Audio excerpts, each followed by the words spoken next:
Good afternoon, and thank you for joining our show today. I am Vincent Cheeks, and I am the host of Conversations in Education. We have a very profound conversation for you today with a very special guest.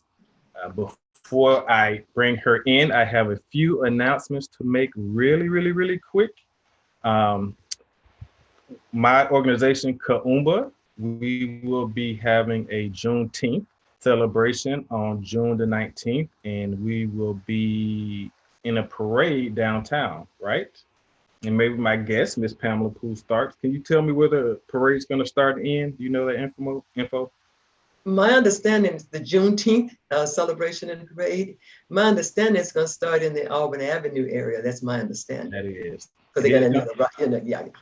Thank you. It is going to start in the Auburn Avenue area. You can go to our website, kaumbastorytellers.org, absolutely, to get more information. Also, while you're on the website, check out our Kaumba Papa Tales, which will be June 20th, 2021, which is Father's Day. That'll be an exciting event where... correction, please, June the 13th. Oh, we changed it. Yes.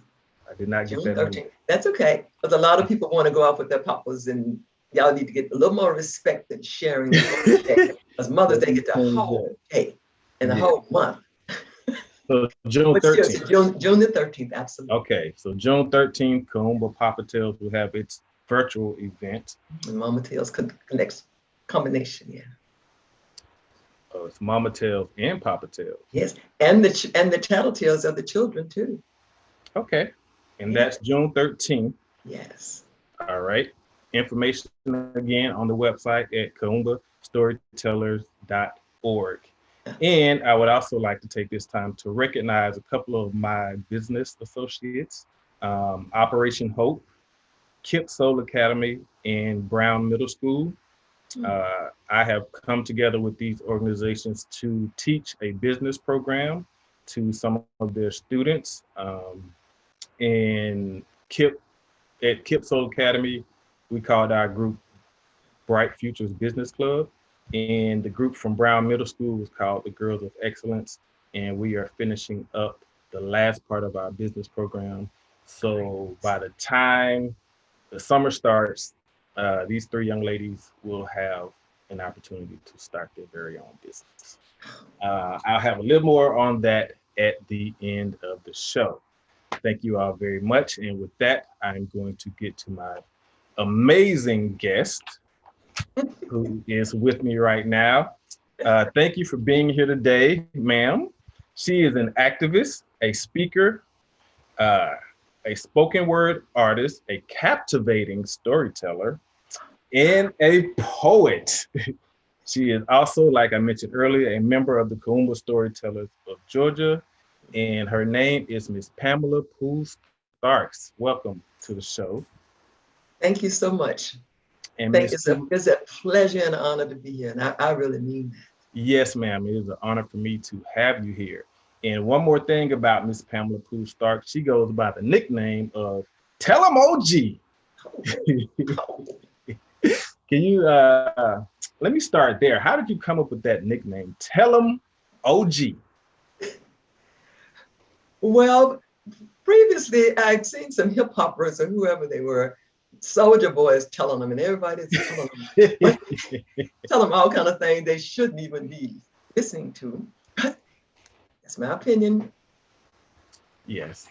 Intergenerational doesn't agree with my opinion. But the bottom line was some of the youth was saying things, and I discovered that we used to say a lot of stuff. And when I said we, I mean the elders and the seniors. And a lot of times he said, "Would you just, let me tell you what the old people used to say. You just tell them." So one day I was talking to some youth and I said, "Why are you saying that?" And she said, "Listen, she just read us. You tell them, OG." So after a while, I thought that would be a real good hook, because at some point you got to meet awe in order for them to hear you, even want to listen to you. Otherwise, it's just blah, blah, blah from all the other adults that don't want them to have fun. But when you roll that hook out, they're like, "Ooh, okay, let me see what OG got to say." So that's really how it kind of had its inception. Well, and I went with it, and it stuck. Well, it's definitely catchy, and it definitely stood out to me. and I absolutely love it. Mhm. And so we're going to dive into some of your poetry and let you perform some spoken word pieces. And then we're going to get into some questions about you and your life and how you get to be to the point where you are right now. Okay. All right. And so, with that being said, I'm going to introduce your first poem with the title, I'm Just Saying. So, everyone, open your ears, close your eyes, and listen to the smooth words of Miss Pamela Poole Starks, aka Telemoji. Oh my goodness. You're bringing me on like Steve Harvey used to. You really bringing me on, Vincent. I try to show love to all my So guests. bring them on. Come on, OG. In our day, we used to do that. However, I'm just saying, and I don't know if that's original, there's nothing really new that hasn't been said under the sun before since the beginning of time. So I understand that it's not brand new, but I'm just saying, this saying is that it is said that children should not mess in grown folks' business. But sometimes grown folks can really mess up children's business. I'm just saying. Mm. Telemoji. Now, people might not know that quick snippet you just gave was the entire poem. So I'm gonna let you hit rewind and run that back so they can get the full impact of the words that you just stated, and then we're gonna have a quick conversation about it, okay? Well, thank you. And as they said, maybe then they'll understand the words that are coming out of my mouth. Yes, ma'am. I had children when I was really young, so I've been around them a lot. So that young at heart, as Finn was saying, that youth and that young at heart, there's a child instilled in all of us. And I Yeah. find it really refreshing. And not only that, you can relate better. They don't feel that it's us versus them, but then there's no communication.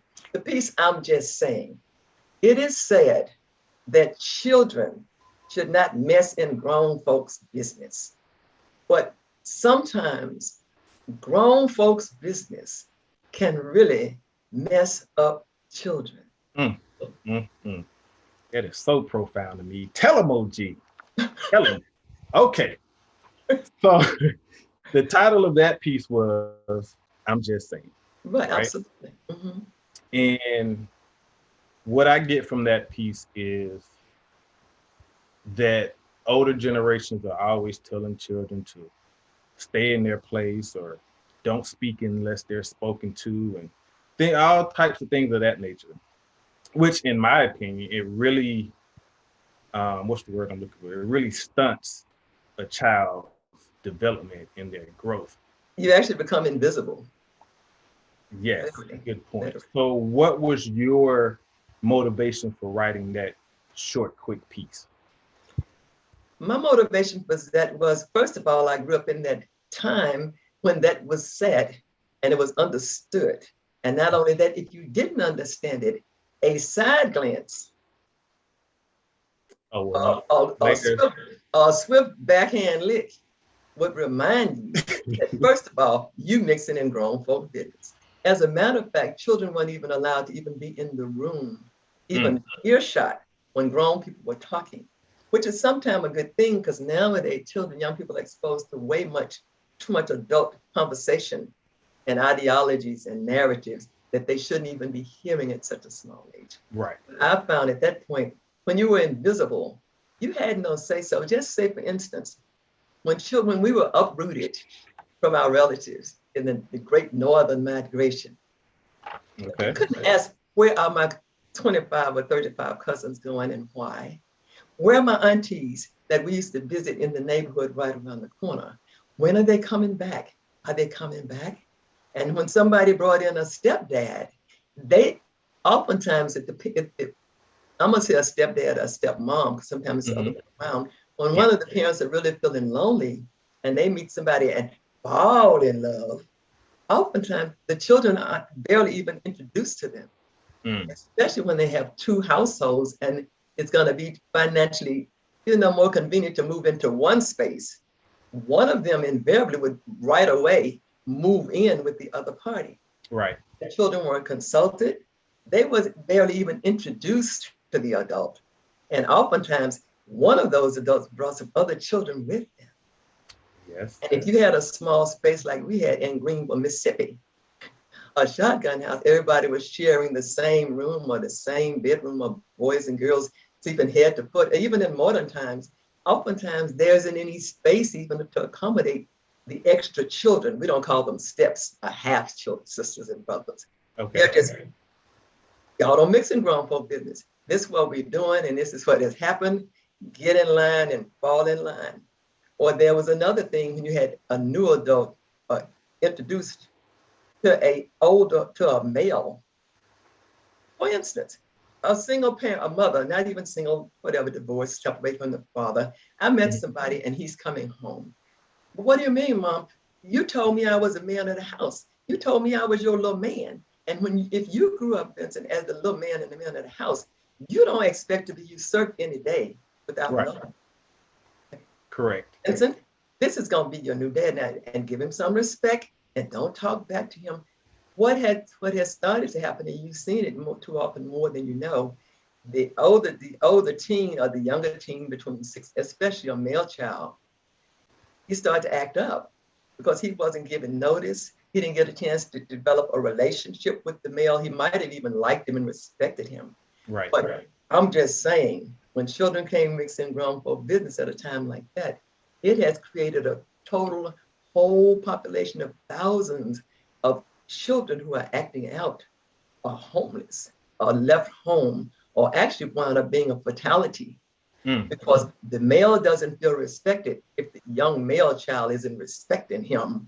And at some point, they're going to start to butt heads. Yes. There's no species in the whole universe where two males are not going to butt head when one of them feels they're old enough to usurp the male that's standing there telling him what he can and cannot do and what creature he can and cannot go get.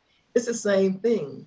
So you're going to wind up with some hostilities and/or sometimes a fatality, and usually it's on the side of the male youth.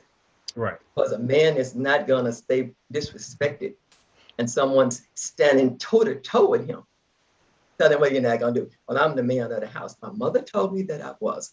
So back to that, I'm just saying that this is the kind of thing where when children can't mess up grown folk business, really got the whole society going around and around because there's not enough time to develop a relationship, to develop something, or maybe listen to the child, even if you don't do what they say, let them have a voice, even if it's quiet.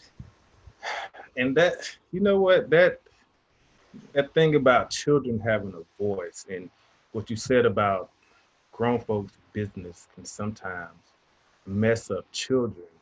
Mm-hmm. And in the process of those children being messed up by some things they're grown up to do, mm-hmm. when they try to have a voice and share what they feel is going on, then they're shut down, they're not believed, they're mm-hmm. pushed to the side. Mm-hmm. What does that do to a young child who is still developing? What does that do to their psyche? More often than not, if they're not being heard, feeling heard and respected, they're going to seek it from somewhere. If it's a female child, she's going to go seek it from a male. Even if it shouldn't be, you shouldn't be talking. Whoever says you are so cute, you know what? I like you. And I like the way you talk. Your voice sounds, okay, you haven't been heard before where you live. Here's somebody, I like the way your voice sounds. Even if it's some, what they call them, catfishing or whatever it is online. It's going like that now, which is worse because you don't see the person's face. They're looking at you with disgust and they can say anything and sound good. Back in the day, at least you could kind of maybe try to read their face and see if they macking, what we call it, macking. But the same way with the male, the same way then, they'll start to act out or they'll start to go get some respect for someone who respect them as their manhood in the streets. Right. You know, what they posse or whatever, because they don't feel heard, they don't feel looked at, they don't feel even considered. So what happens automatically, they don't have the ability to make a judgment on good company or bad company. So they are pushed out to make choices and decisions because of the grown folk business that move forward, but didn't have to have asked my position, but weren't even told about it at all. Right. Yeah. And I found that's most of the problem with the dysfunctionalness and the violence and the stuff going on now. That if you don't hear me now, I'm gonna find a way to be heard. right. Trust me. Yeah. Even And if it's the most negative in the whole world. you're right. And one thing I want to say is that grown folks messing up children. That kind of stuff, it opens the doors to all type of abuses, physical, sexual, all type of things. I remember I knew this young lady and she had gone into prostitution. Mhm. And I asked her, I'm like, how did you get into this line of work? And she told me that when she was 11 years old, her mom, like you said, mom got a new man, moved the man into the house, It's grown folk business. grown folk business. The man started molesting the girl. Mm. The girl went and told her mother, and the mother immediately shut her up, shut her down, and told her that it was her imagination. So then a little time, she said a little time went by. He still bothering the little girl, went back to the mom. Now the mom is so angry at her daughter, she kicks her daughter at 11 years old out of the apartment. She takes her to a hotel room, pays the hotel room up for 6 months, and tells the 11-year-old girl to get it how she lives. You on your own because you trying to throw yourself at my man or you trying to take my man or whatever that is. Wow. And that was one of the most heartbreaking stories I've ever heard in my life.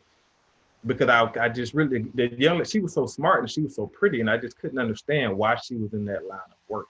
Mhm. And it's like you just said, children being in those situations where they're made to feel invisible, they're made to feel unheard, and then your mother just totally disregards anything about you. So that might be one of the reasons why that short snippet, it might be 2 lines, I think it is. That's why it was so profound to me because I know stuff like this goes on every day. So I appreciate you for your thoughts, your words, and your profoundness, and just bringing attention to some of these things that keep children in bad places. And just briefly also, I've discovered as I've been writing poetry and speaking, and I do talk a lot, that oftentimes the more said is not necessarily the most that need to be said. Correct. Oftentimes the less said, sometimes is more often listened. And all of the pieces I have some history. It's part of my testimony walk. Yeah. So it's not what someone told me. But that's when I Okay. stopped working with, when you said, why do you have this certain category that you seem to kind of move toward? Because I was one of those people, Right. and I wasn't consulted. And then I saw the ramifications. And then once you've seen it, then you can help someone else. Right. That's categories that you're probably going to ask me about. Why is it you seem to be those categories? Because those were the categories you're talking about. But just quickly, oftentimes you don't know, not that this is not that this is not that conversation today, but we don't know what the mother has gone through. Now, it's not justification. Correct. Because technically the parent's job is to be the guardian and the protector of the offspring if they're adopted or biological. But you don't know, sometimes the mother has gone through. And Yes. that's the way that it was handled. And sometimes the mother felt threatened. Sometimes the mother didn't feel loved either. And sometimes the younger, the same way a species, I always go back to the species in the jungle or wherever, they have that same, pretty much the way you operate. If there's a threat to one of the herd or the pride or whatever, and it's that opposite sex or whatever, then there's always a protectorate where you got to either get rid of it, expel it, and in wilds, they usually really handle it. So the same thing about that threat. And then you don't know what the other person told the mother, Right. especially when they have her ear, like we're not gonna go there with this, all the time. Yeah. So you don't know, but even if they told them anything, the adult is supposed to protect the child. That's not an excuse, but I'm looking at it a little more open. Because Right. oftentimes when you put yourself on the other side of the counter, then you can see it from the other person's perspective. And as I think somebody put in the email, just because you forgive someone doesn't mean you should invite them in your life. Ooh, I'm so glad you said that. That's not original. I got that from Penny. I know, but I'm just because I people was like, feel like because I want to be, I'm a Christian. I mean, not to go there, but you want to forgive, but it doesn't mean you should invite them in your life, in your house, and in your children's bed just because you forgive. The right, forgiving is what you're supposed to do.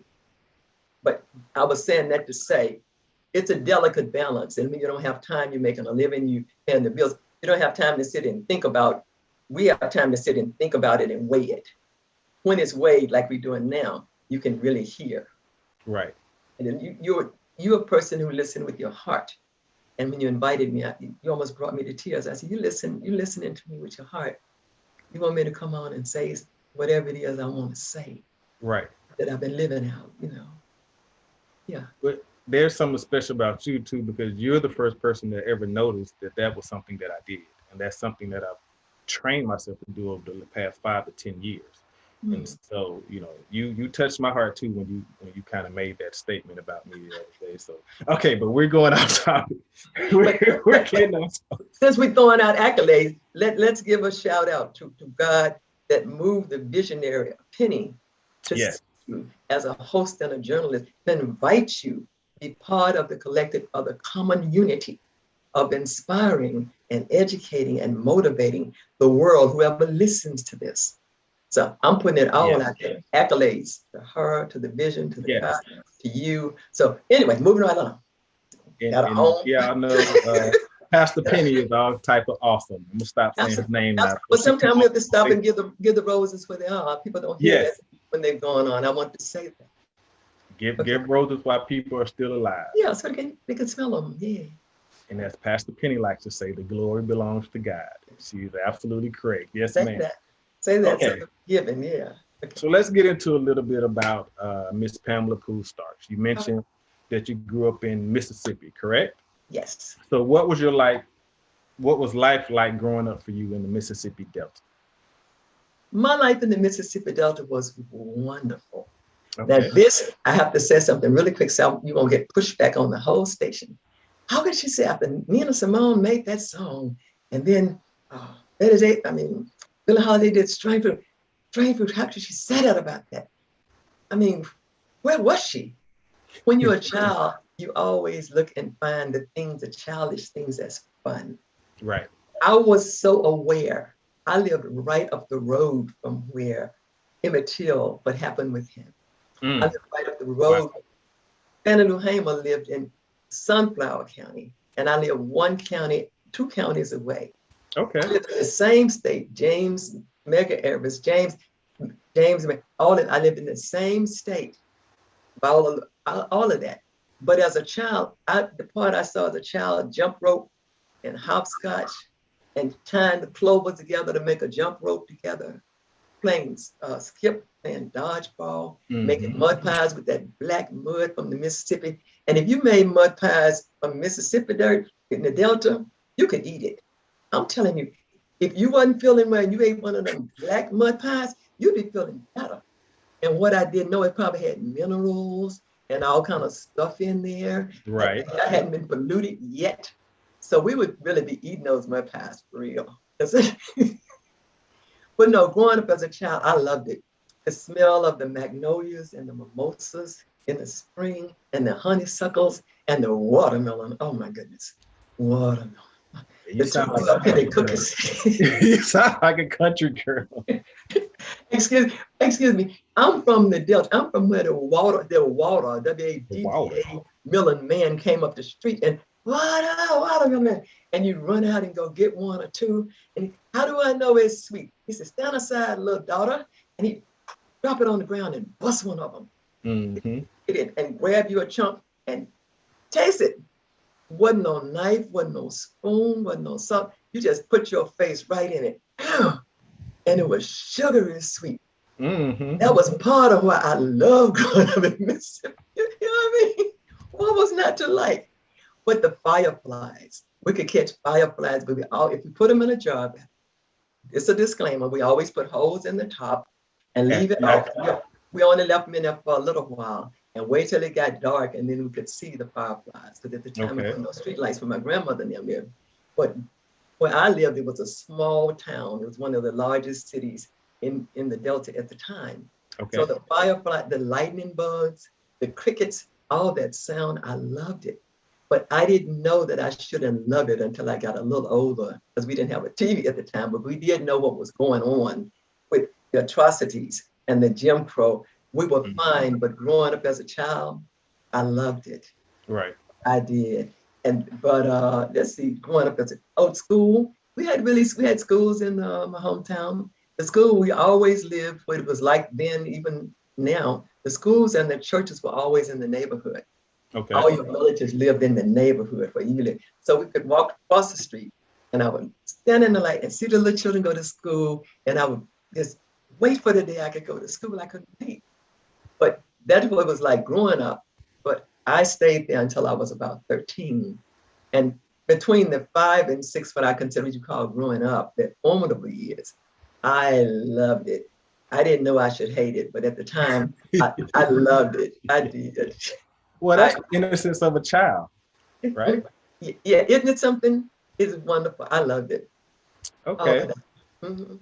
And so you made a statement to me previously that, quote, I love Mississippi, but it didn't love me back, unquote.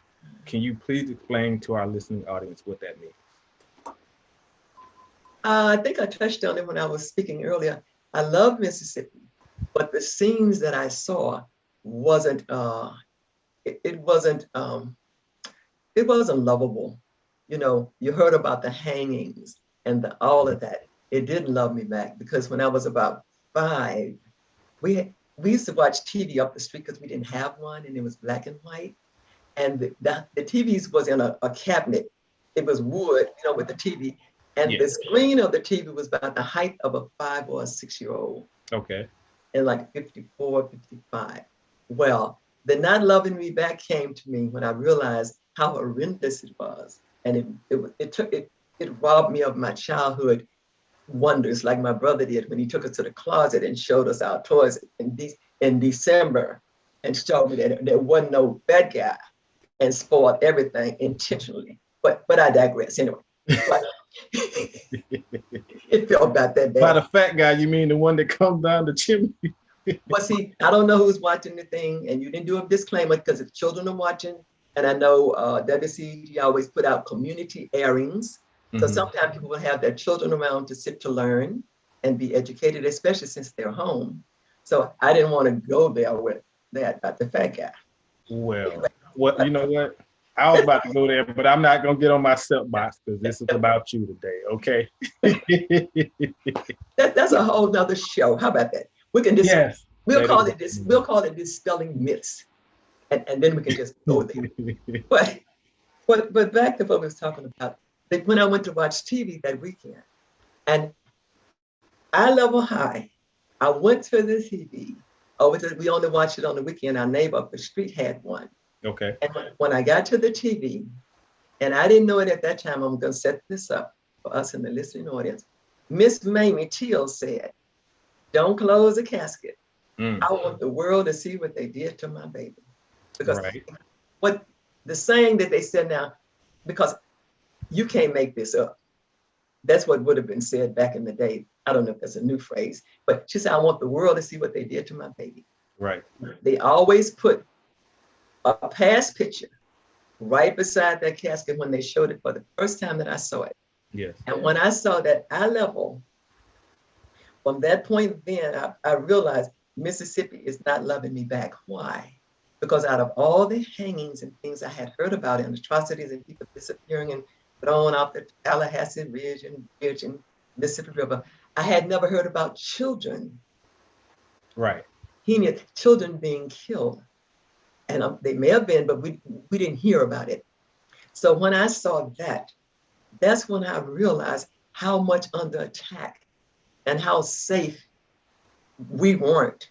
And that's when I realized Mississippi is not loving me, not loving, because if it doesn't love the children and the creatures, that means everybody's in trouble. So on that note, I looked at that and saw that, oh my goodness, you don't expect children to be harmed and then like that. So from that moment on, I took this breath like, and I don't think I exhaled until I got way past adulthood. Mm-hmm. Because everybody knows in meditation and in martial arts, when you struck somewhere or somebody come around the corner and scare you, go, you have a locked breath. And Right. you do not exhale until you deliberately exhale. When I saw that, I had not exhaled for decades because I realized how unsafe I was Mm-hmm. in Mississippi. My mother said, don't go to them protests much, going to vote rallies if everybody's having, because she wasn't afraid. She was just afraid for what might happen to us. Right. Because all the law, if there was no law for us, anybody could do anything, fire you, beat you, anything they wanted to do without doing anything. And just briefly, when one of the Arabs that got murdered, Mm-hmm. that was during the spring where you had honeysuckles. Now, honeysuckles was so sweet.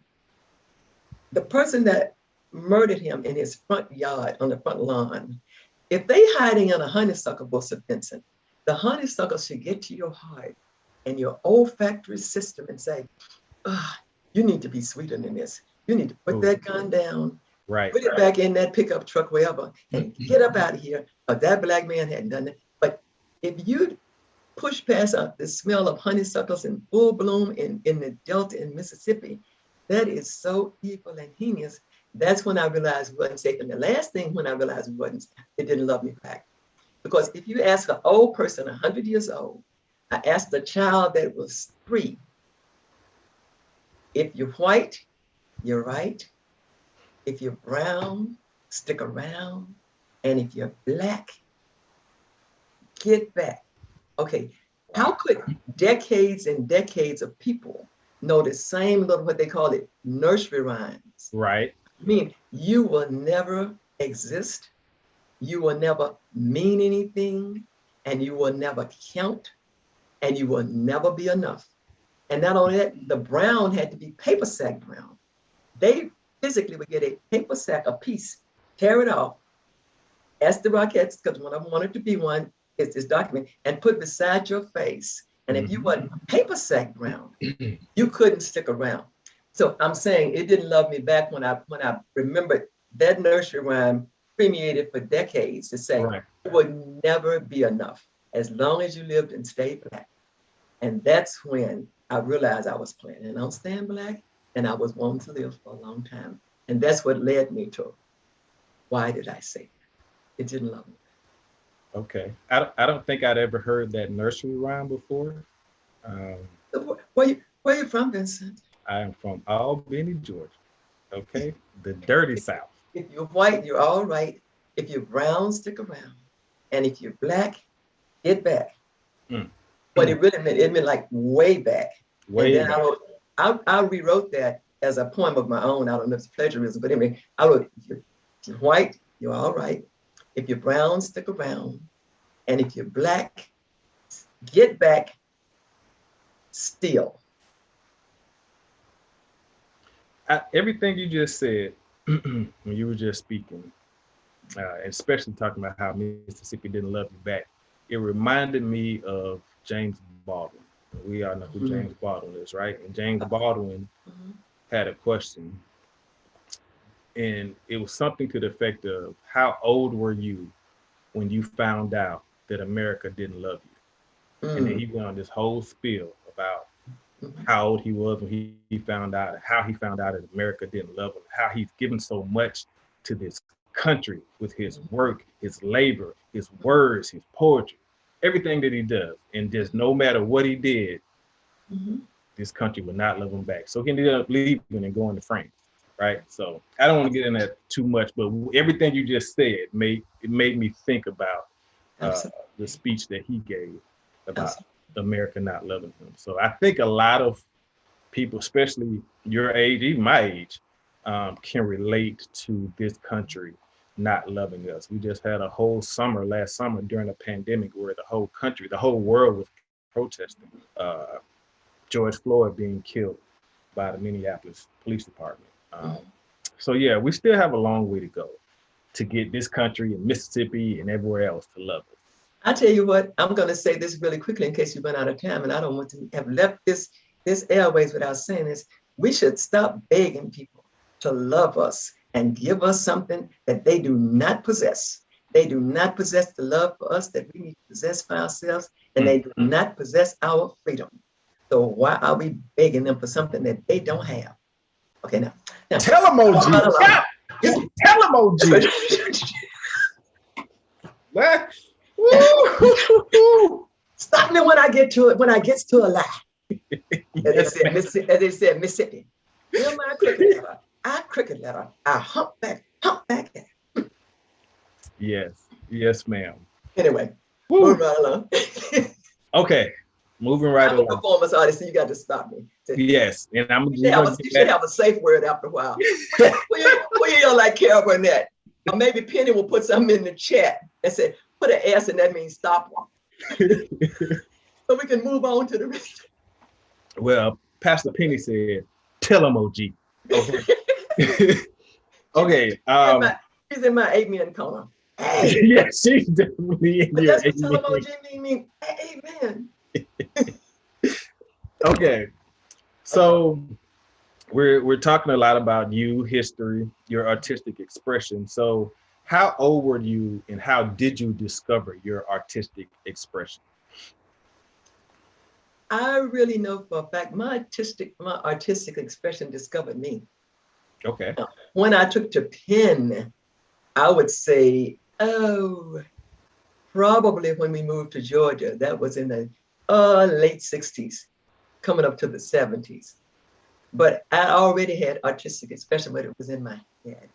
Okay. Because what had happened was, and I really mean this, because of the shock of being in Mississippi and the racism and I couldn't write anything. As Maya said, she actually stopped talking. So it's the same thing. My spirit stopped writing. I wouldn't even buy a red dress because it made me look too black. I really mean that. Wow. I didn't have a red dress. My daughter we took 60 years old. I bought a red satin dress with a split.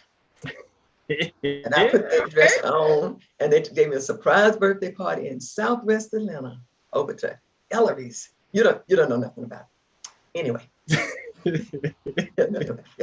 Go sit down, young man. Yes, ma'am. But seriously, but I'm saying that to say that is that kind of thing with your artistic expression. Some people had opened them up and they just wrote. Maya just flowed. Oprah, I mean, everybody from Mississippi, every blues man just wrote. It just spilled out. Mine was locked in my throat. And there's some other things that happened with grown folk business that stopped cheering. But this thing like that artistic expression, I've always had it. I just hadn't had I hadn't had the courage to share it. It does take courage. Yeah. It takes courage. Courage is a catalyst that, as Maya would say, that's one of the main virtues. It sets up everything. You're not gonna do pretty much anything really if you don't have courage. So yeah, I think I've always had it, but it started expressing itself probably in the early 70s. Okay. Okay, so you've been doing it for a while. You're a professional. I try not to put those labels, but anyway, I'll go with that. Okay. Now you told me that you speak on, quote, on the joys and pains of the human condition. What exactly does that mean? And then we're going to get into a poem after this. Well, this is the same thing. The songs always, you can tell songs that's timeless, because every time you repeat the lyrics, they are like so 2021. Because Frankie Beverly and Mays, I have never seen any group, I got to put this in here, no group in the whole wide world, hardly, maybe one or two, could have the same album, wear the same clothes, sing the same songs, and every time they have a concert, it sell out. And if you go to their concert and don't sing those same songs, it would be a riot. People would demand their money back on the spot. Frankie Beverly and Mays, if they didn't sing Joy and Pain, is the same. Right. joy and pain. They'd be like, and they would hold you ransom, happy feeling. You'd wait till the last part of the concert. You'd be like, now, I don't want to be at this concert showing out, but I will if I have to. If they don't sing those two songs, I'm gonna ask for my money back. But it's so relative to the words to that song. It was the same. And so to express that would be the same thing that the pain was. If I looked at it from a child's point of view, I could find some humor in it because I'm also a humorist. Right. But then I wrote about the joy and the pain because I had the joy side, but it's polarities of the same pole almost, really, you know. Okay. It's so different, but they're also so parallel, you know. So I found myself writing, and when most time if I'm writing a piece, the piece would write itself, and it would give itself a title, or the title would come first, and Okay. then I put the body to the title.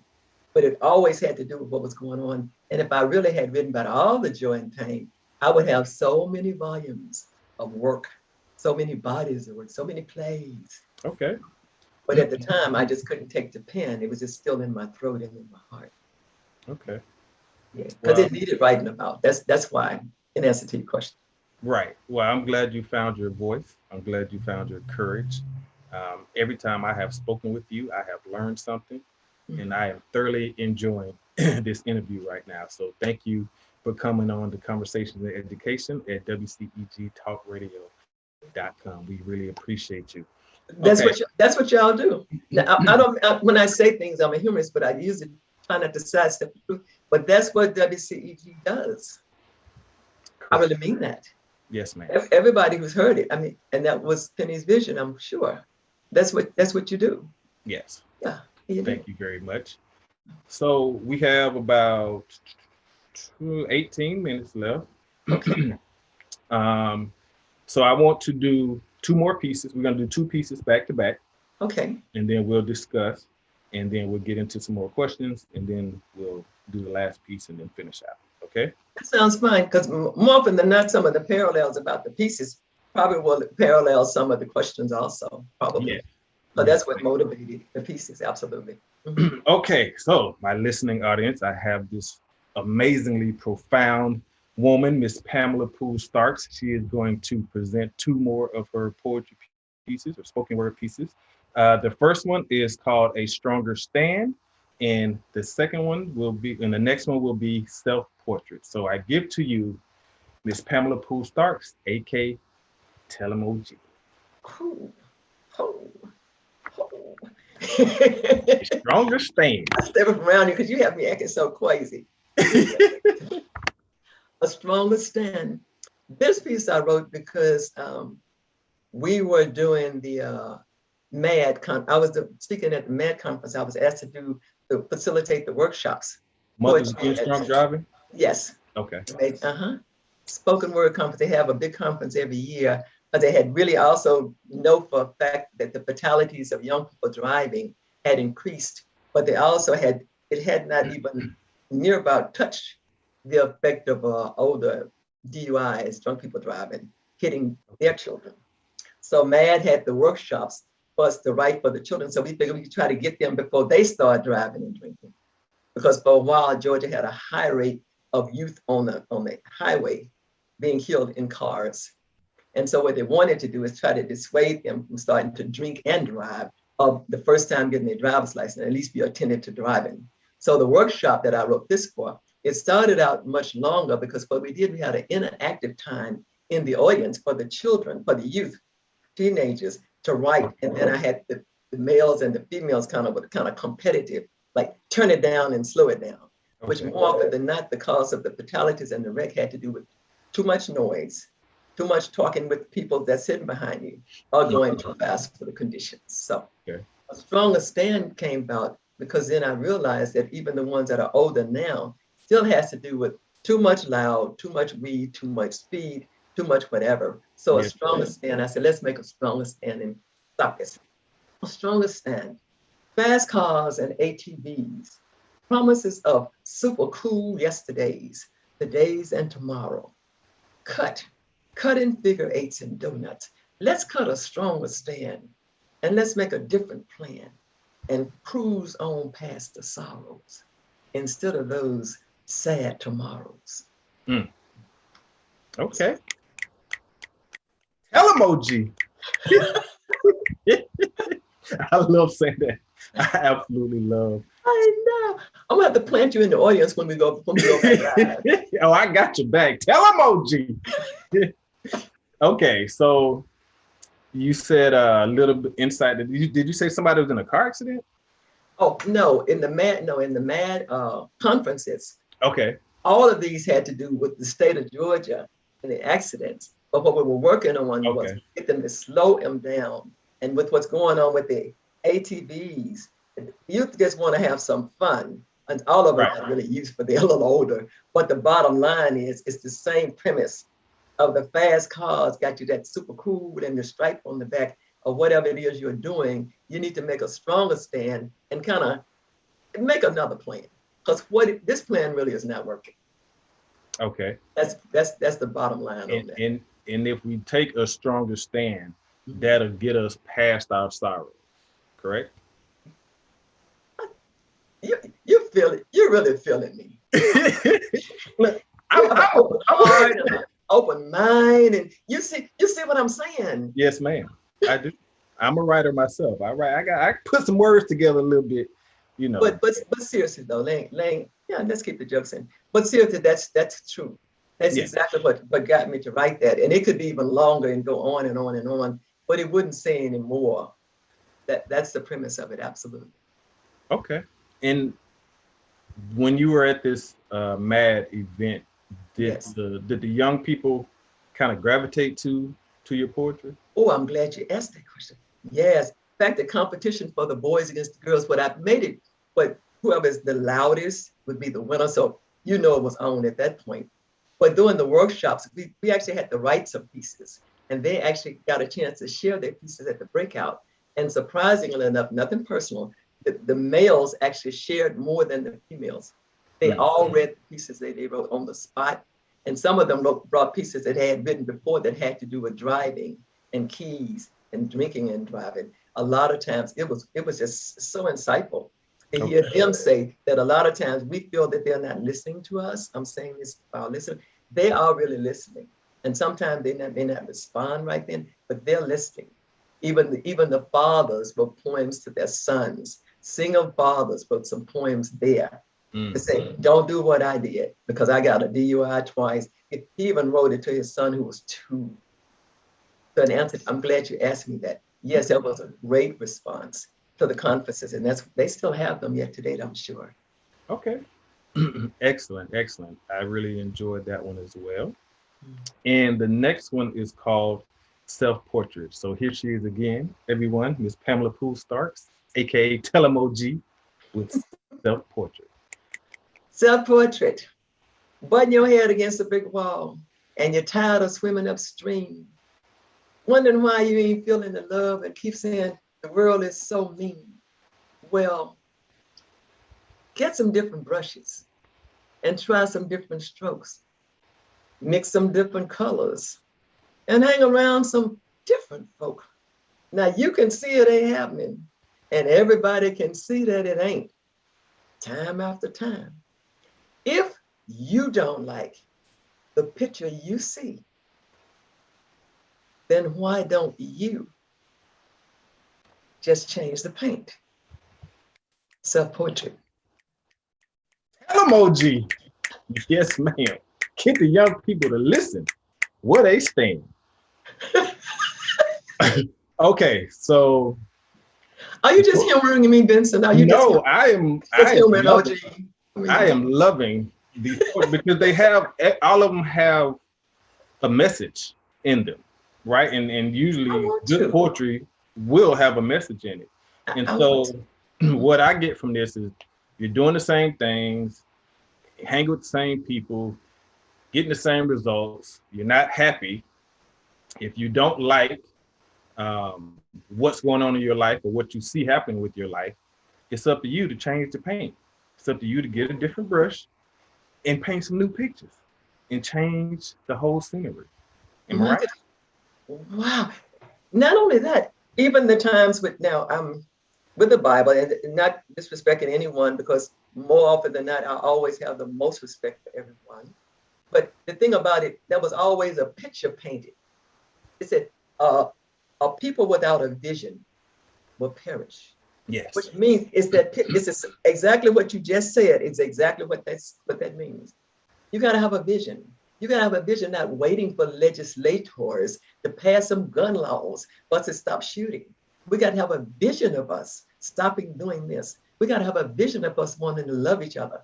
We have to have a vision of us, parents and guardians, not having 13 and 15-year-olds out somewhere getting shot at and shot because they don't know where they are. Do you know where your children are? When the street lights went out in my town, we had to, if they said, call your name, and you were too far away to hear it, you were in, ooh, you don't even want to know what was going to happen. That was before defects.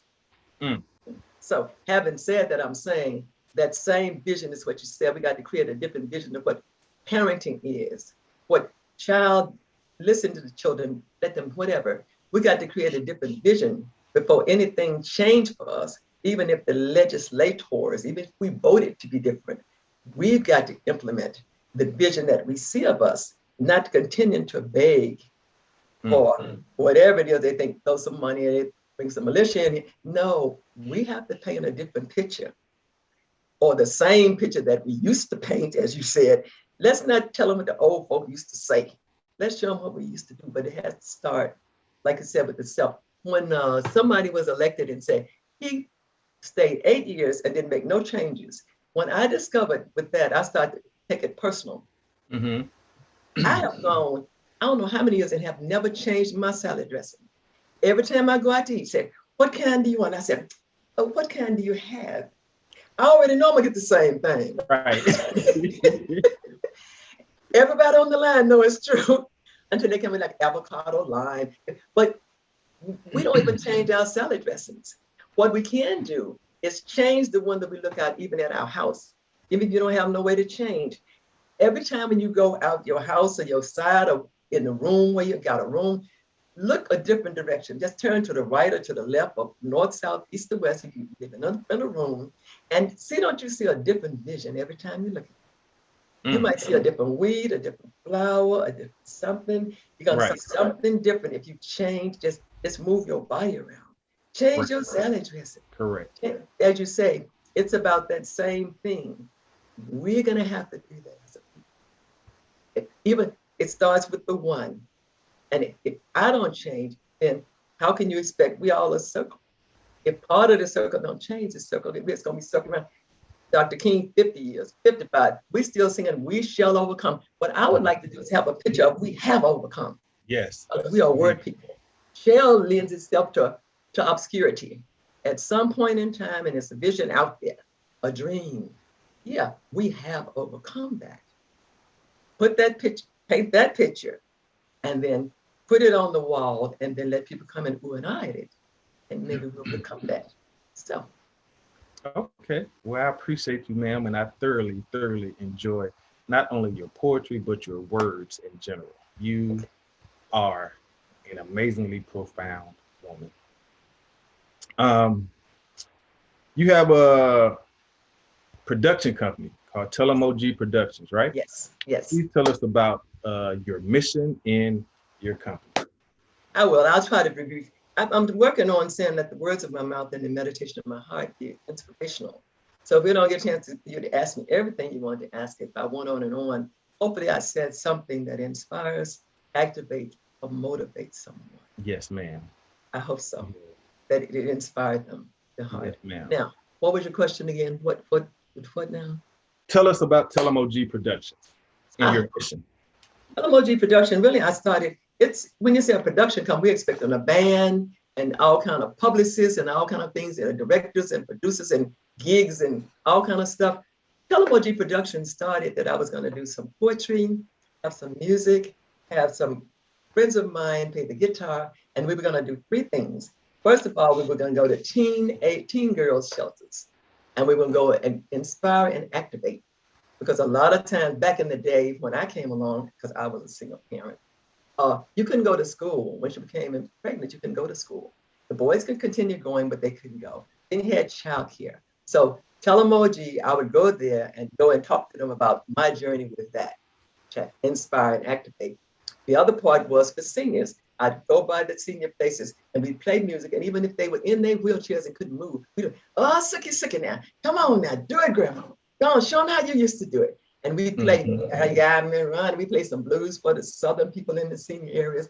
And we would activate the girls in the homes. We would try to invigorate the seniors. And then I would go to corporations. And what I would do then later on, I'd talk to them about retiring. Because a lot of people think retiring is the men gonna go fishing and the women just gonna sit around and talk to their friends on the porch and it's gonna be wonderful. So I had to educate the corporate world when I retired. It's not always like that. You're gonna be around people that you haven't been around them in the house all day long for 25 or 30 years. Sometimes it don't come out as sweet as you think. Sometimes you don't have hardly anything in common other than raising wonderful children, and now you're empty nesting. Sometimes you feel so alone and isolated because somebody who had a place for you and you knew what you was going to do for 25, 30 years. Now you got to make it up every day yourself and entertain yourself. Sometimes it leads to depression. So Telemoji was a production company where I would look at where the needs were or where I was going to go to do part of that, either humorous, or drama, or storytelling, whatever the needs were, or the collective that I was sharing insight with, then it became whatever it needed at the time. Okay. That's what got me started in that production company, a company of 1, 2, or 5. Okay. And do you have any social media or a website that people can go to check you out, check your stuff out? Well, so far I have not. I just recently got my Telemoji and my Facebook page set up. I've been really negligent about getting started with what's going on out here. And now that was pre-pandemic, I really need to get started with that because a lot of things have been virtual for a long time. Right. Not yet. I'm getting my Telemoji Facebook page set up, and I have that to put it, upcoming things and what's going on like that. I will. Okay. And now listen, Telemoji, you want to reach these young people, you got to get some Facebook, they done told me Facebook is for old people. So the young people is on Instagram, TikTok, and it's another one I can't remember right now, but those definitely are avenues that are going to get you to the young people. If you also, that's what I need. I need to spend more time and do more intergenerational interacting. But that's what we got to do. You got to pull me up to where it is. It's something I'm going to say. Then they're going to show me what this is, and that's why we need each other. There's no them and us. There's no millennials versus seniors versus old folk. No, we need each other. We do. Thank you for reminding me of that. I'm on top of that even as we speak. Thank you. Yes, ma'am. I got you, OG. I got you, Telemoji. Okay, so in your activist work, you primarily work with teens, women, and senior citizens. Yes. Why did you choose these particular groups to focus on? Well, I think that's why I said what I was going to say back then. I've covered most of that about the teens. Okay. The seniors the same way. They feel the same isolation, alone. They don't have anything. Sometimes they don't have anybody. Everybody's died. All their friends have died except them. They don't have any children. They didn't have any. Some of them even passed before they did. So that's why a lot of the outreach was doing that. And because of the other part, it didn't have males in there because males could go on to school. They didn't have to stop if they got pregnant. They didn't have to stop if they didn't even want to take care of the baby, go on to college, go football, go into service. The females were left to do that, or to do it alone or whatever. So I found that because that was my association in my life, I tend to gravitate toward moving toward being an advocate in those departments, but not exclusively. Okay. Yeah. All right. And you also mentioned to me before that the arts, artistic expression, is a good way to self-heal. Yes. How so? Put your ears on people. Basically, most people that write, that play music, that paint, most times it's therapy. And you can ask most artists in any kind of genre whether they share it with the public or not. Most times it's their own personal meditation and their own personal healing. Yeah, it was my therapy at that point. Yeah, so I could listen to myself, or even if I didn't tell nobody what I was saying. Bottom line, you get it out of your drink, out of your heart. It's therapeutic to me. That's what I think. It can definitely be therapeutic. And when I it's been one or two times I've taught poetry to younger generations, to some children. And the main thing I tell them, it's a good way to express yourself and to voice your opinion. And, if you can learn how to do that, because a lot of these children don't, like you said earlier, they don't feel like they have a voice. They don't know how to put words together and express their emotions. And then they want to embarrass themselves in front of people. They're going, people can joke. Right. I mean, this could be cruel. Yeah. And then young men, young boy, this was true for me. I know I never used to like to put myself in any type of vulnerable position because I felt it made me look weak. Growing up in the hood, you can't look weak at all. So absolutely. As I got it was something I got into as an adult, about 30 years old. And like you said, it was very, very therapeutic for me when I started getting all of this stuff that I had built up and just sitting there out. And it made me feel so much lighter and just so much better. And like, why am I holding this in? Not only that, you really were in control. And I don't mean in a narcissistic way, but you were in control. And that's what's missing, especially in the males, Black males in America, really. Absolutely. That's very true. And now I want to go, because we got about 5-7 more minutes left. Okay. This last question before we get to your last poetry piece. Right. I'm with you. It really stood out to me just because of personal experiences I've had and personal experience of other people that I know. So the question is, what did you mean when you said that, quote, we have a mental imbalance from racism, unquote?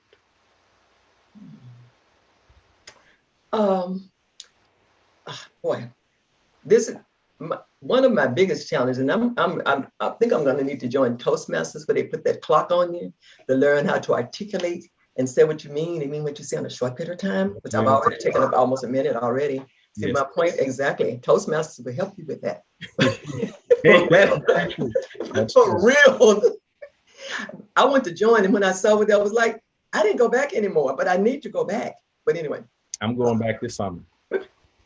A mental imbalance, but really, first and foremost, the bad treatment and the disrespect in America from the males on the females, and sometimes females on the males, at domestic violence.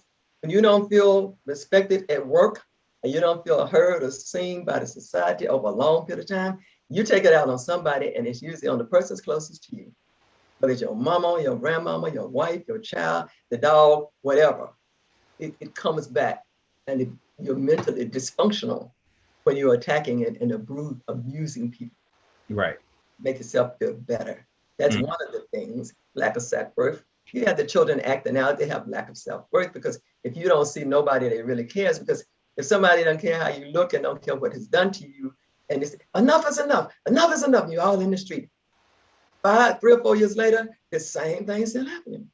So at that point, it's the same thing. It causes a mental imbalance. And after a while, you feel, well, if they don't care, and they don't care about me, I don't care about them. So I'll just shoot everybody look like me. The bottom line, that they say, well, you have black on black. That's part that has to do with racism. Yes. Why are you still talking about it? That was 400 years ago. No, it still has the ramifications. But this is part of the, now that it's part of the reasons. But we're not going to go down it. We're not trying to analyze it, but I know it for a fact, because I've seen it and I've been a part of it. The other part is the lack of inclusion causes depression. But when you're isolated and you don't count it, it don't matter, you begin to withdraw within yourself.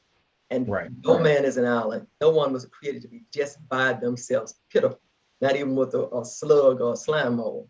I hate them all, step on them, because you don't feel no self-worth. Nobody love you. I don't feel love, so I'm not lovable. So I don't love nobody. Right. Yeah. And the other part is about that. I wrote a poem about it. It said, racism would take your life. It's a thief. It will take your life and steal your joy and want to make you feel guilty every time joy comes a-calling. January the 6th, folks, been celebrating. Now, I'm not saying what party somebody, because everybody on this line is not in that party, and I'm okay with that. I respect that. But the bottom line is, whatever party, you want to celebrate, but the same day or the day or two later, there were fatalities like all in different cities, like immediately. How can you celebrate when something like that is going? Like, what is wrong with y'all? Don't y'all see people still happening in the city? Like, they would be looking at you like something wrong with you. Talking about celebrating? Did you Right. just hear what happened in so and so? But in Elizabeth City enough to you try to celebrate, it makes you feel guilty about celebrating. So I didn't write anything. I didn't write anything fun or joy for decades because I felt like I was a traitor to the people in Mississippi. That not only that, they'll come at you like that. You from Mississippi? Talking about what? Mississippi. Where you been? Did you just hear Miss Day talking about straight image? What is wrong? So I felt guilty. As a matter of fact, I got out of a real close relationship with someone who was the best person could have been for my children, a father for my children, because I felt guilty. As fact, we went out one time and somebody put a note on the car and said, we could do something to you right this minute because we're looking at you. And I broke up with the person. Yeah, I broke up with the person because I didn't want them to try to defend me because they couldn't. It was dark and it was a place I went to a play. But the bottom line is, like I'm saying now, that kind of thing of racism, it stagnates and put an umbrella over your whole life unless you burst out intentionally. Like we said, make an intentional escape. Right. Nobody doesn't own your freedom. They can't give you what they don't have. Yeah, okay. That's why I said that. So what can we as a people do about this mental imbalance from racism? We start with the self-portrait. Because you can't grab a bunch of people and start rehabilitating them, especially if you're not coming from where they're coming. Well, you know what, OG? That's easy for you to say. Well, just get on your knees, baby, and pray because the Lord gonna make it. I mean, whatever grandmama said, great grandmama said, but that's not working right now. Right. So all I know then at this point is to start with self-portrait. Get some brushes, get some strokes. And when I change, I'm gonna make an impression on you. When you change, you're gonna make an impression on everybody that's on this line. When we change for the better, let me put it like, be specific. Right. I think that's where it's gotta start. And it needs to be right away. And it needs to be intentional, but right away. That's what I think we can start. That's a place to start. Okay. Well, I agree. And I just, I know there needs to be more unity in our community, but that was the purpose. One of the purposes of racism was to destroy the dividing we had into the community. And so it's been used since biblical time. The formula still works. Yep. Yeah. Unfortunately, genders, races, the bottom. Unfortunately, you're absolutely right. But as someone told me the other day, love, self-love, and love in general will cure a lot of the ills that go on in this world. And then, I've had people say, well, you can't love a racist or somebody who hates you. And I know that to not be true because I've seen, I can't remember this guy's name, but it was a black guy and a white guy. The white guy was a former KKK. The black guy decided he was going to befriend him because he couldn't change his heart if he hated him the way the racist guy hated him. So he befriended him. And at first the white guy was resistant and this and that. But apparently the black guy got through to this white guy. The white guy, he changed the man's heart. The man denounced the KKK, denounced racism. And now the black guy and the white guy are like best friends to this day. And I saw that story a year or two ago, and it was the most amazing thing to me. It was the determination of the black man to not let the hate of the white man deter him from even trying to get through and break through to his heart.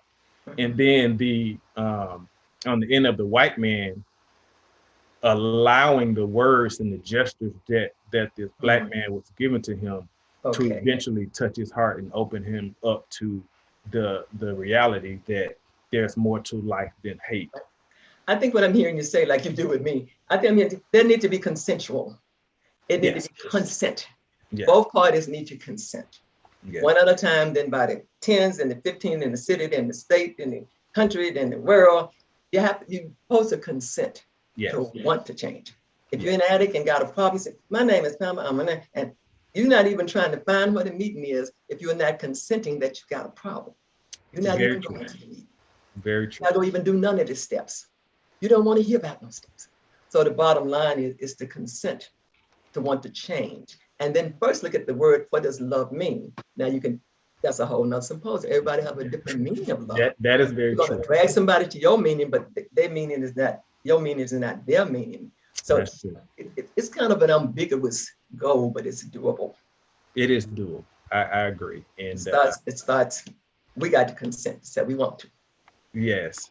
And we're gonna end it right there before we get to your last poem. Okay. Love conquers all, and as Dr. King said it best, I've decided to stick with love because hate is a bigger burden to bear. And that's one of my favorite quotes from Dr. Martin Luther King. Because we both word people, Vincent, that key word there was decided. Yes. Hello. Tell emoji. Tell emoji. That I like you. Okay, I thoroughly enjoyed this conversation with word people. Yeah. But the other thing, that's 30 seconds. If I don't get a chance to do the other, never did. I wasn't supposed to, I don't know. No, think about it. It's the words. The English language is such a saboteur. If you look in the dictionary and find 5 meanings, how could one word mean 5 things? Yes, that's true. And when you say it to somebody, what country, what language, it hit their ear, then it hit their heart. What do you mean by that? That's true. Because you can change the words and navigate them and sabotage and put them all in the Constitution and make words and be the people. But who are these signatories? Who were they kin to? That ain't us people that sign. So you could go on and on with the words. So, but we have to. But I have to know that in the beginning was the word, and the word was. But that's my acceptance. Then you got to have all them different words. But like you said about the word is what usually does it. And consent. That consent to want to love. Yes, ma'am. Okay. Yes.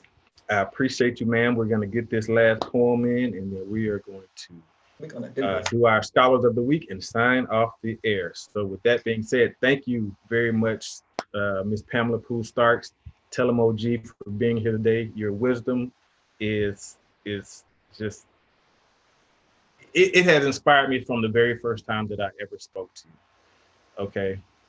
And so I appreciate you very much. And before I get to your poem, I came up with this idea, and I came up with this idea from talking to you the 4 or 5 times that I've talked to you. Because every time I talk to you, I feel like I'm sitting at the feet of the elders and just learning everything. It's right here, learning everything that you've been through. And so through my nonprofit, I want to do a program like that called Sit at the Feet, where I bring in elders and have young people just sit at the feet of the elders and just listen and soak up their experiences, their life, their wisdom, all of that. And so I owe that to you. I thank you for that. So you're a very inspirational person. I have thoroughly enjoyed doing this interview with you and listening to your poetry. So thank you, thank you, thank you. Okay, so with that being said, we're going to get into our last piece for the day by Miss Pamela Poole Starks, aka Telemoji, and it is called Get Another Reel. Okay. Did you have the graphic from that? No, I do not. Okay. I'm sorry. That's okay. That's okay. At some point, we can, if you get a chance at some point, because people do come back and look at the videos, because I've gone back and looked at lots of the ones that I had missed from WCEG, because sometimes a picture is worth 1,000 words. And when I do the workshops, I don't hand them out anymore because nobody keeps up with no postcards. I have large size posters so why they can sit there and just look at it while they're looking at it. But it's called Get Another Reel. And where the title came from, because one time I said, why you all, why you, he said, you know what, OG, I'm gonna tell you. That's what he said, OG. He said, we just keeping it real. But you don't know what's going on in our hood. And we're keeping it real. I said, well, you know what, sweetheart? You need to get another reel. For real. Yes, and that's where this title came from. But that's keeping it real. You got the trim tat thrown wearing booty crack. Your baby girl is watching you get dressed now. Stop dressing like that. You're proudly claiming you are Nick, my Nick and my Nick cat. Your baby boy is always checking you out. Stop doing like that. Get another reel. Get another reel. For real. Mofos and B's and H's is coming out of your mouth. The old folks are listening. Stop, baby, stop cussing like that. You won't go to work. You won't go to school. You think smoking weed and staying high all day is being cool? The whole world, your whole family is watching and waiting. Stop doing nothing day after day after day like that. Get another reel. Get another reel. Your whole family is watching and waiting. Get another reel. For real. Bullying and fighting is your favorite sport. The whole world is watching, even internationally and Nightline. Stop hating like that. Stop bullying like that. Stop shooting like that. Get another reel. Get another reel. For real. Stop dressing like that. Stop cussing like that. Stop hating like that. Stop doing nothing all day after day after day like that. Stop doing like that. Get another reel. Get another reel. For real. Woo. Woo! Oh, gee. Tell them. Oh, Peace out. that's a mic drop. Oh my God. Peace out. Oh my God. That you are amazing. I absolutely. Thank you. Penny is loving you also. If you look at the comment, Penny is really loving you. So thank you. And what I gleaned from that poem is you're doing this, you're doing that, all the negative stuff that's in your life is because of things that you're doing. Get another reel and it'll change the things that's going on. And what you're saying about the youth, you're making this impression and they're sponges. Yes. And they still dropping down on all four twerking. In 2021, I mean, somebody's showing that they're still cool and they still look beautiful and still looking nice and fine and fly. So what we're saying is, like you're saying now, it's the impressions. Yes. So, yes. yeah. And everybody's watching, the young people watching, the old people watching, everybody watching. You need to stop cutting the food and get another reel. For real. Tell them, OG. For real. There again, it's a conscious decision and it starts on the one. Conscious decision. All of the pieces comes back to that. Yes, it starts with you stopping that. Yes, ma'am. You are truly amazing, and I thank you for being here today, for being my last guest before we take our summer break. You mean I'm closing the show? You closing us out till the fall. What? Till the fall. That's how profound and amazing I think you are. And apparently so does Miss Penny. During the 6th anniversary? Yes. Penny, what? Yes. Oh, what an honor. Oh, I love you so. Yes, ma'am. Happy anniversary too. I joke a lot, but I never sidestep the truth. I really mean this. Yes. I'm honored. I really mean that. I'm humbled. Thank you, ma'am. I love you. I love you also. Thank you. I love you also. Don't make me cry because when I cry, it's ugly. Don't do the ugly cry. No dab in the eye. It's like I want sympathy. I want everybody to know he made her cry. I want you to push back on Vincent and find out why you made her cry. Right now in his front yard. I cry real ugly. So I'm gonna say thank you so much for the honor. I love you so much. Thank you. Happy anniversary. Thank you. Thank you. Yes. Happy anniversary to Penny. Penny and my WCEG family. Everybody. 6 years in the making. We've been going strong.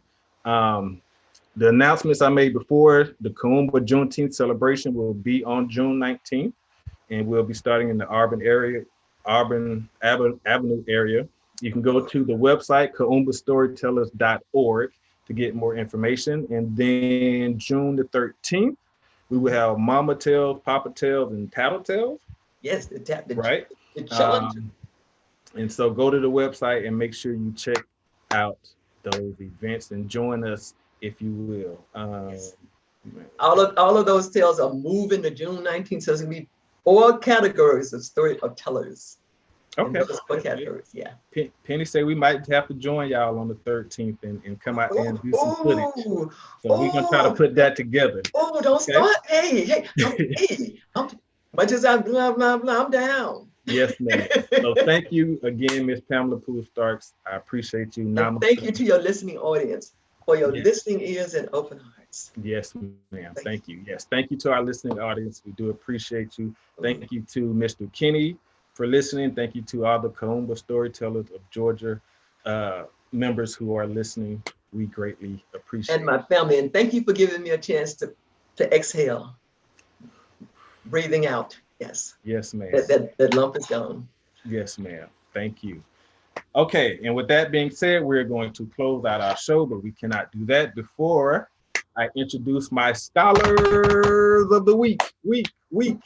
Oh, Okay, I mentioned earlier that I was schooling some young people in how to start their own business. And so when I started the class, I started out with 13 students. I ended with 5 students who actually pitched their businesses to the judges, and 3 of those 5 students won some money to start their businesses. So, congratulations to Gabrielle Ankrum, Haley Jordan, and Brianna Williams from the Girls of Excellence at Brown Middle School for being my 3 winners in the business competition. And I'm looking forward to you all starting your businesses and contributing to your businesses this summer. Thank you very much. Thank you to our listening audience out there for tuning in every Tuesday to Conversation and Education. Thank you for supporting WCEG Network.